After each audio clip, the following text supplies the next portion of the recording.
Painkiller Ghosts, Chapter 1, An Erratic History of Time, Part 1. When he was born, he was 6 pounds, almost, and bald. He was born a bald, skinny skeleton, and he smiled until socks were put on his feet, and then he screamed and peed on his nurse. He opened his eyes wide, stretched his arms out as far as he could, and grabbed at the socks, missed, tried again, missed again, and instead of a third try, he promptly fell asleep for 2 minutes before waking up, screaming and grabbing at the socks again. For her blue-eyed darling boy's birth certificate, Suzanne Exler did not provide a father's name. She named her son Timothy Exler. He was born a couple weeks early, and his mother hadn't decided on a middle name, so she put an X. Timothy X. Exler. None of Suzanne's children had blue eyes, and she can't remember sleeping with a man who had blue eyes recently. She didn't want her son to know who his father was or is. She'll explain it all to him one day, and he'll be glad he doesn't know.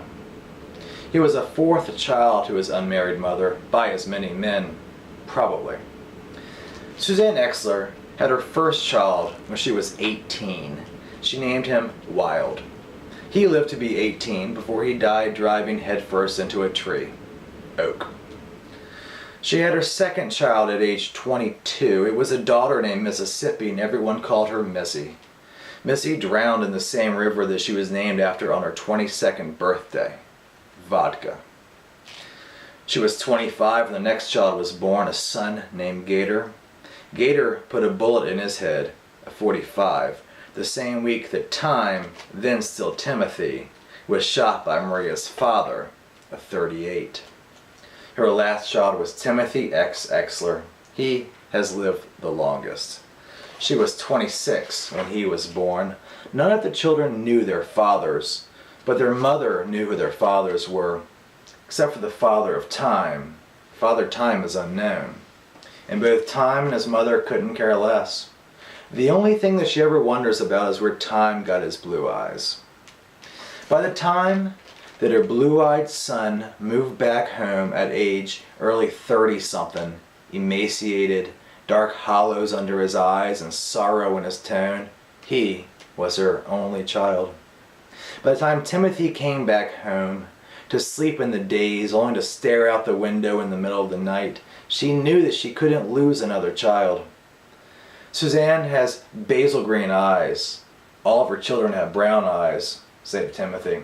Now, under her roof, are her 50-something eyes looking into her son's 30-something eyes, red and blue, almost like the flag. But they were beautiful, striking even. Years ago, that is.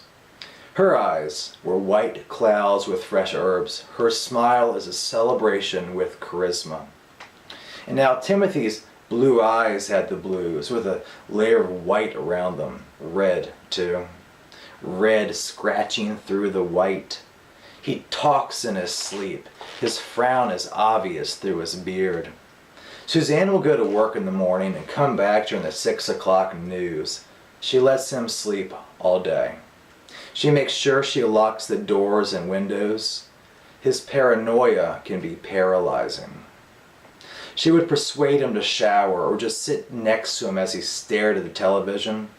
She would read the news from her laptop screen aloud, trying to get a reaction out of him, a nod here and there. He'd go to bed and toss and turn for hours, swimming in sweat. When he did dream, he'd talk to himself and scream here and there, and Suzanne always heard it, but he was trapped in the past, entombed. Days went by, hours melt.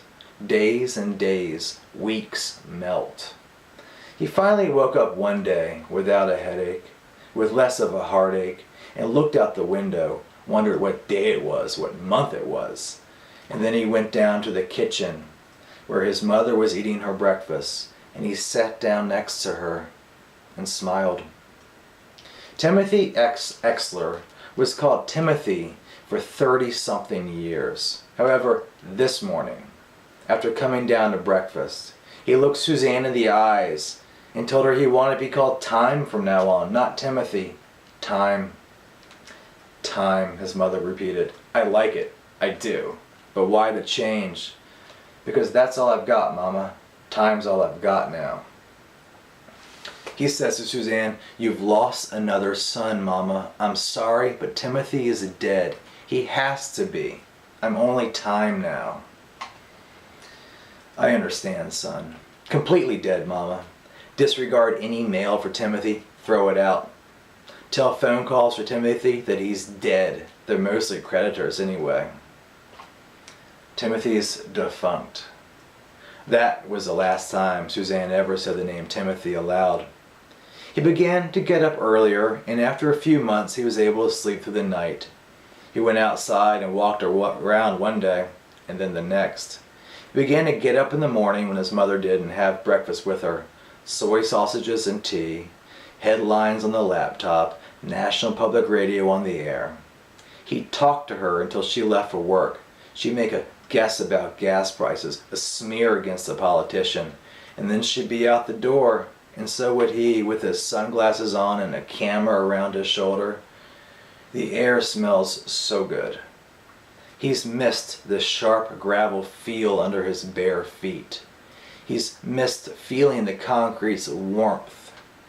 His camera becomes his constant companion. Chapter 1.